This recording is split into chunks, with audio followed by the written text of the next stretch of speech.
Una sa ating mga balita, humarap na kay Department of Interior and Local Government Secretary Ismael Sueno bilang chairman ng National Police Commission ang tatlong aktibong general ng Philippine National Police na pinangalan ng protektor ng illegal drug syndicates. Hindi kasama sa pulong ang dalawa pang akusadong general na sina retired Police General Vicente Loot at Marcelo Garbo dahil retirado na sila at hindi nasakop ng NAPOLCOM. Ayon sa NAPOLCOM, tatapusin nila sa loob ng 7 araw ang investigasyon at sisikapin nilang mailabas ang resulta sa loob lamang ng 1 buwan. Ang ulat mula kay Jade Miguel.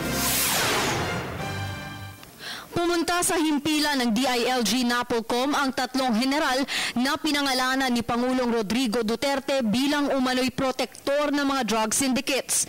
Magkakahiwalay na dumating sina former NCRPO Director Chief Superintendent Joel Pagdilaw, former QCPDO Director Chief Superintendent Edgardo Tino at former Region 11 Police Chief Superintendent Bernardo Diaz.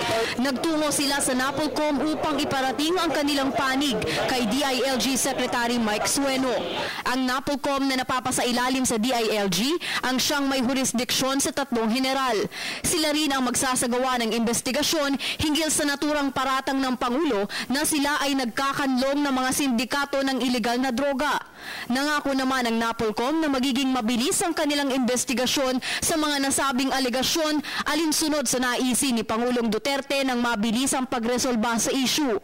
Ayon kay NAPOLCOM Vice Chairman Rogelio Casuraw sa kanyang press con nitong Miyerkules, isang team ang kaagad nilang binuo ilang minuto matapos pangalanan ng Pangulo ang 5 general. Anya, binigyan ng direktiba ang investigation team na kumpletuhin ang kanilang investigasyon sa loob lamang ng 7 araw. Pagkatapos nun, magkakaroon na ng summary dismissal proceedings o mga pagdinig na nakatakdang tapusin sa loob lamang ng 1 buwan. Dagdag pa ng pamunuan ng NAPOLCOM, bineberipika na nila ang mga ebidensya na hawak ng Pangulo upang matukoy kung may basehan ang pagsasampa ng kaso laban sa mga general. Sa isang note naman sa media, sinabi ni DILG Undersecretary Catalino Cuy na ongoing pa rin ang investigasyon ng NAPOLCOM.